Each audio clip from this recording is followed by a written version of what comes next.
What's going on, everybody? Welcome back into the Brenden Schaeffer Fantasy Football channel. Finally, time to get into some in-season content as we're heading into week 2 and the trade market is hot and heavy. We'll be talking about potential trades that you should be looking to make in your leagues this week, whether that's guys you should be targeting in trades, guys you should be thinking about unloading via trade right now based on what has happened recently.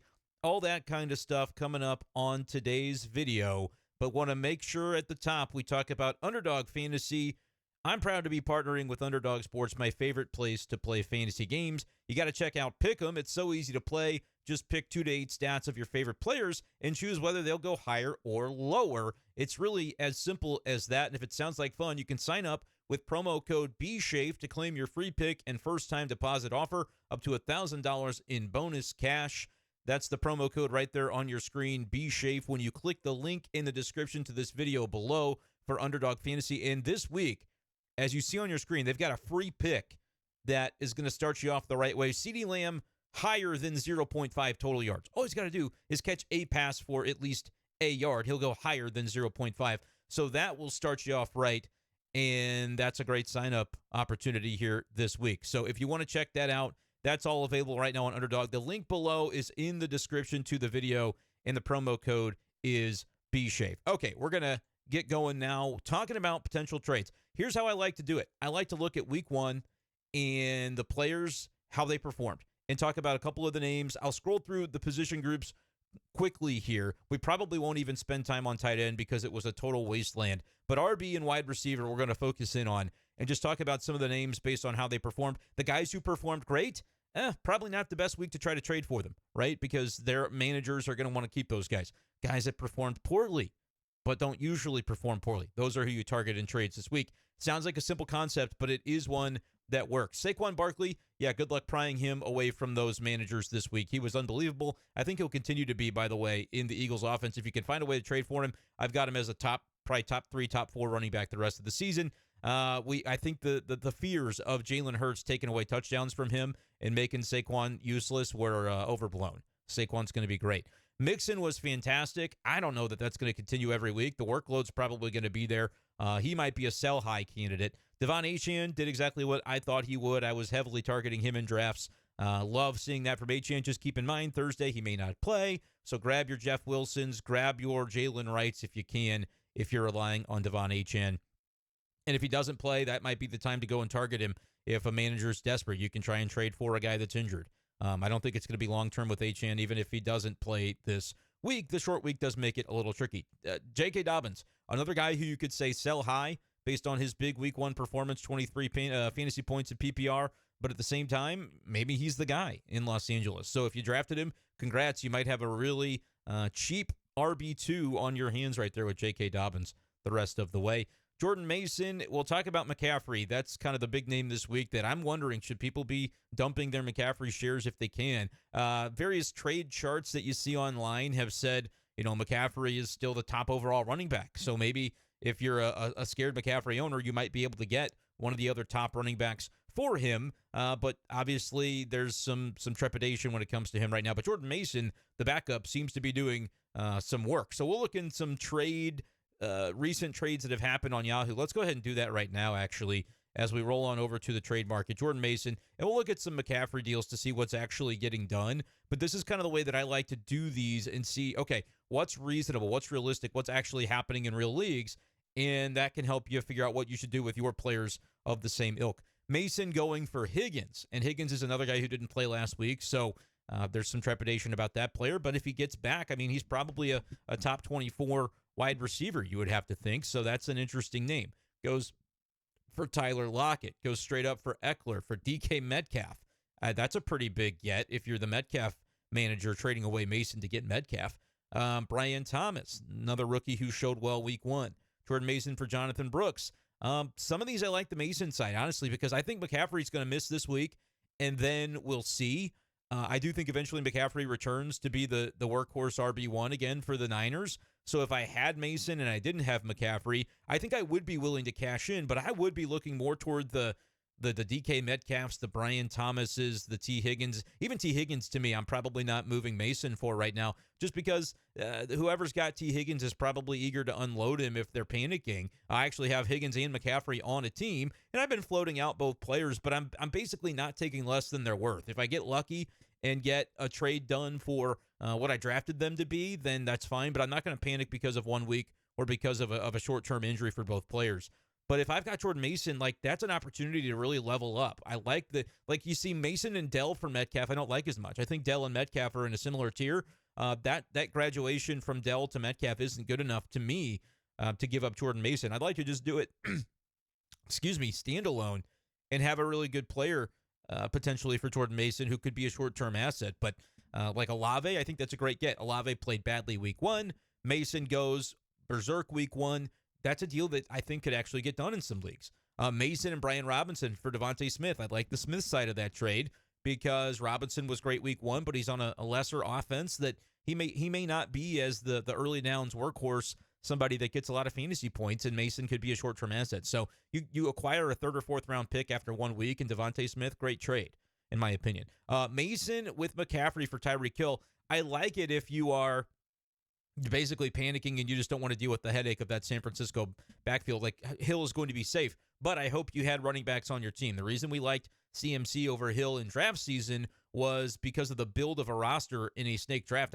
There weren't a lot of running backs I liked in the mid rounds. However, dead zone running backs looked awesome week 1, so we may end up losing that bet this year. Guys like Joe Mixon and guys like James Conner had great week 1s, so we'll end up seeing kind of how that pans out for folks who are fading those positions. Let's go Christian McCaffrey and just kind of see what's happening with his trade value right now. Lots of multiplayer trades. That's not too surprising. Like, if you're McCaffrey, Mason, and Dell for Chase and Achane, you're trading from strength basically, and you're getting 2 elite players in Achane and Chase. I love that deal for that manager. McCaffrey for Hill. Like, that's just somebody who said, look, Hill is drafted right behind McCaffrey, and I'm ready to be done with the headache after week 1. I think those are trades that can get done in some leagues, but others will say, look, I had Tyreek Hill go off for my team. I'm not trading him away from McCaffrey who's going to give me a headache. So those deals might not get done. But these are the kinds of deals that I do think if I am on Etienne and Rice for McCaffrey, I think that's a fair value. I like the Etienne and Rice side because I like Rashee Rice a lot, and he looked like I thought he would look week 1. So that one's kind of interesting. James Cook and Brian Robinson for McCaffrey is an interesting deal, and one that I think I like the McCaffrey side on. Like, look, I'm taking some risk by trading for the injured player, but these are 2 guys in James Cook and Brian Robinson that I don't think are going to be elite all season. So I'm gonna shoot for the upside on that one. Love this trade. McCaffrey and Jaden Daniels, and I get CeeDee Lamb and Richardson. Yeah, I prefer CeeDee Lamb and Richardson, but that's largely because of the Richardson side. Daniels is great too, but Richardson looked unbelievable for fantasy week 1, and I think his offense is better than the Jaden Daniels-led offense. Here's another McCaffrey Mason for Hill. We see McCaffrey for A.J. Brown and Eckler.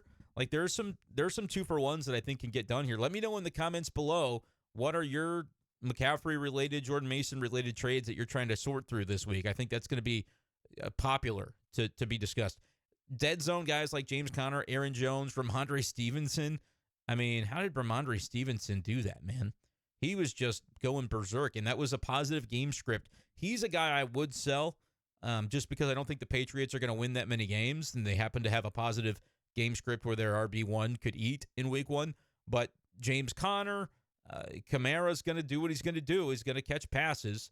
How did he get it done? Well, 5 for 27. He was actually a pretty efficient runner and scored week 1. So, look, man, this was a channel that said, I don't want anything to do with the dead zone running backs, and the dead zone running backs all ate in week 1. So, look, man, if you were a 0 RB drafter that started scooping up the James Connors and the Ramondres of the world in rounds 5, 6, 7, you might be doing pretty well for yourself. But, like, there's a lot of guys in this range that scored well. Jerome Ford, like, I think he was a great 0 RB target. I liked Tony Pollard, have him on one of my teams at least. So, like, a lot of these running backs had a great week 1. You know, more than usual, I think we're scoring 15-plus points. Was kind of interesting to see. And some of them, like Rachaad White, I'll probably try to sell off of that. Brian Robinson, I'd be trying to sell.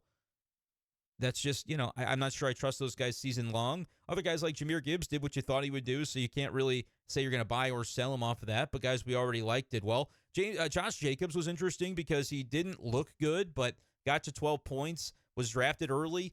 I wouldn't mind trying to package Jacobs with maybe with a wide receiver, and I would trade up to CMC with a deal like that. I think that can make sense for people. Let's now start getting into the tier of running backs, and we might just spend this time on running backs and go with receivers in another video perhaps tomorrow. But let's look at running backs that we start to see didn't perform all that well. And if I don't touch on your running back that you want to know about, let me know. Drop his name in the comments, and we'll talk about it. These are like Jonathan Taylor. It kind of looked the way I thought he would. I was HN over Taylor the whole way in draft season, and I got some flack for that. But I think Taylor's going to get opportunity. He's going to be fine. He's going to get vultured at the goal line by his quarterback, and he doesn't catch passes. So he got 10 points for PPR. It's not great, but you might be able to, if you have a Taylor manager in your league really panicking, you might be able to acquire him cheaper than he is worth. Let's take a look at Jonathan Taylor and see if because look, I'm going to focus on the big fish that you're able to come up with. Not very many trades made involving Jonathan Taylor, but let's see if any that are of interest. Like Ken Walker for Taylor. Okay. I mean, I don't know the circumstances of all these leagues, but that's interesting. Somebody got Justin Jefferson for Taylor. I kind of like the Jefferson side on that. So there's not a lot of what I thought there might be, which is like if you can get a Brian Robinson and another piece done and get yourself Taylor, that's an upgrade I would make. But you always have to scale these decisions because I just don't think that Taylor is as fascinating as the draft position he was garnering in most leagues. Derrick Henry is not going to play the full game. Like, that's just the reality of the way the Ravens are going to use him. 13 carries, 46 yards. If he doesn't score, you're going to be sad. So I would honestly, on Henry, if you're looking to target him, you might be able to do it now, but you also might be able to wait till he really lays an egg and then try to catch it on the upswing when you acquire him for cheaper than he's worth. But Henry's going to be more in that probably RB2 range. Especially we saw more Justice Hill than we thought we would. But it makes sense. I mean, that's how Tennessee used him last year too. Now let's try to find some names as we scroll here a little bit further. Like Najee Harris, okay, but he wasn't drafted super highly. Devin Singletary did about what I thought he'd do. Chase Brown, he's on one of my teams, and it looks like Zach Moss is leading that backfield right now. If that carries on for another couple of weeks, Chase Brown could be dropped by some teams. I'd love to pick him up because I still think over the second half that Chase Brown's going to be the running back you want there in Cincinnati. But it was a weird game for Cincinnati, and Chase Brown just didn't do much. So that's fine, but I'm not cutting bait on Chase Brown just yet. DeAndre Swift is a guy that you might want to target right now. Just didn't do much in a game that wasn't. Bears won, but they didn't look very good offensively. So I don't mind targeting DeAndre Swift. He might be one of the better buy lows of the running back group this week. Rico Dowdle ran behind Zeke Elliott, so maybe there's not a ton of value there. Jalen Warren kind of ran behind Najee Harris, but if you can get him for basically free, that could be okay. Raheem Mostert, we already know he's out for Thursday, so going to be kind of hard to sell him off a week that he just had, and I'm not sure if anybody's really looking to be buying an injured Raheem Mostert right now. I'll buy Javonte Williams. Like, that might be a really disappointing week of 3 fantasy points for the managers that had him, and I might be looking to buy him. Scoop up Jeff Wilson. You can see here my team's done that. I have a lot of guys on my bench like Braylon Allen, and those guys look good, and Ray Davis and those types of guys look good in their limited opportunities, but just didn't really didn't see enough of the field to make an impact. But if any of those guys get dropped, I'm thinking long game is mostly the way that I look at the running back position right now. So, and Gus Edwards might be the one guy that you say, well, okay, he didn't do anything, and is it conceivable that he could actually be more of an even split with J.K. Dobbins? Maybe, but Dobbins looked good, so he might end up being the guy there for the Chargers. Nobody else really, Hubbard wasn't a guy that a lot of people were targeting anyway. No running backs really were major buy low candidates in week 1, which is kind of unusual. There could be some sell highs though. Joe Mixon, I like that offense. Maybe Joe Mixon's role is so safe that it could end up being great for him. Let's check out like a Dobbins and see what's going on there. He's another guy that I'm not saying you have to sell on him, but man, to score as many points as he did with where you were drafting him in like the 10th round, J.K. Dobbins had a heck of a week for your team. Let's see here. Dobbins traded for Lazard. I'd rather have Dobbins for sure. Dobbins and Keenan Allen for Metcalf. That's interesting. You're kind of upgrading, but not to a guarantee. Dobbins for Garrett Wilson. Like, this is how we play.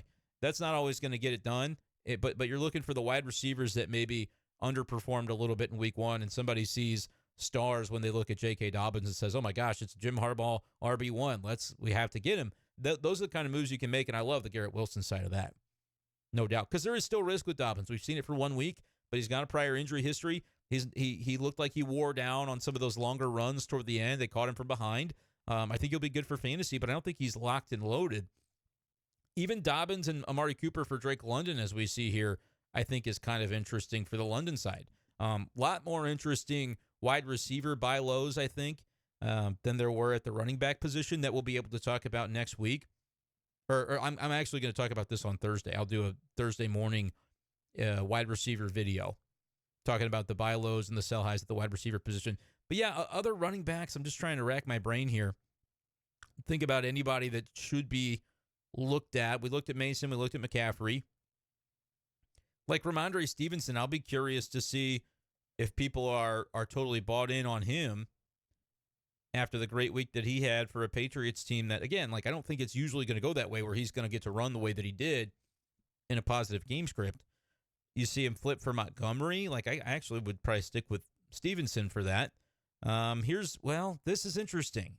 Malik Neighbors, who had a fine week with Ramondre for Marvin Harrison. I don't think I would trade Neighbors for Harrison straight up right now in redraft. I think I like Neighbors better. I loved him in the draft season. I liked Harrison, but it did not look good week 1, and I wasn't really drafting much of Harrison at cost. So that's not a deal that I would make. I love the Neighbors side of that deal. Get yourself a free Ramondre, and you get out from a Marvin Harrison, who I'm not going to say he's going to be a bust, but he's I think got to be considered a little bit risky at this point after the way he just didn't look good week 1. Wilson and Stevenson to trade up to Amon-Ra after Amon-Ra had a down week. Yeah, I think I prefer Amon-Ra over Garrett Wilson. That's a deal I could see making depending on the strength of your team, and 2-for-1s are always what we're looking to do. This is a horrible deal. Stevenson and Achane for Kamara. Whoever pulled that off and got these two, Achane and Stevenson, congrats to you. Stevenson for Devontae Adams, could see that. Stevenson for Trey McBride. Like, that's two big names in McBride and Adams that I think you're trading up to get. So I don't mind that deal. Stevenson with Najee for James Cook. Look, if you really believe in James Cook, I could also see that being a deal that makes some sense. So, yeah, we get a decent idea of some of the running back movement that's happening here. Let me see Josh Jacobs. I want to kind of look at him. Not a lot going on for Josh Jacobs, it doesn't appear.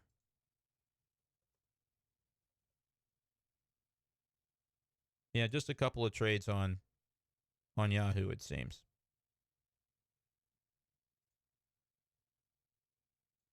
Which is fine and reasonable because I think people might really not know what to do with Josh Jacobs right now. Jacobs for Flowers, I think I prefer the Flowers side, but Jacobs was drafted higher than Flowers. So I think it just kind of depends on what your situation is and what your team needs are. Like James Conner, we can check in on James Conner and see if any interesting deals are happening involving him. Not a lot. It's still early, so most people aren't crazy to trade right away. But like Conner and Rice both had great week 1s, and if a team need is, hey, I could use a running back, maybe somebody, I mean, obviously someone did it. They traded Rice for Conner. I would rather have Rice, and it's not even remotely close. So you might be able to take your dead zone RBs that had really good week 1s, and as long as you've got a decent RB replacement somewhere stashed, maybe you drafted Dobbins, and you're like, I can just throw Dobbins in there. I'd much rather have Rice. Why anybody would be bailing on Rashee Rice after week 1, I have no idea. I know we're going to talk receivers coming up, like Rice and Mixon for McCaffrey. We talked about that one. I love the Rice side there. Maybe we didn't talk about that one. Yahoo's kind of only showing me some of these. That one's one that I think the McCaffrey side did well to get some stability. And I think I like the 2 and the 2-for-1 on that. It's kind of crazy. Some of the Rice stuff we'll talk about. I like the fact that Rice is like Rice with Smith, you're getting Breece Hall. That should be the way a 2-for-1 involving Rice works. This one we saw Smith and Mason for Rashee Rice. I like Rashee Rice. He's a top 10 wide receiver to me the rest of the season, maybe even a little higher than that. So we'll talk more wide receivers, though, in the next video on the channel. Appreciate you guys for joining, for watching. Reminder, put everything in the comments that you want to know about, and I'll talk all the trade stuff with you there. And check the video description for the link to Underdog Fantasy. Promo code BSCHAFE will get you a first-time deposit offer and a free pick. And a reminder as well about the free pick they've got going on. You can start off your pick of entry with CD Lamb, higher than 0.5 total yards, and that's, kind of speaks for itself. So check that out at Underdog Fantasy, and stay tuned to the channel for more strategy and trade talk in the weeks to come. Peace.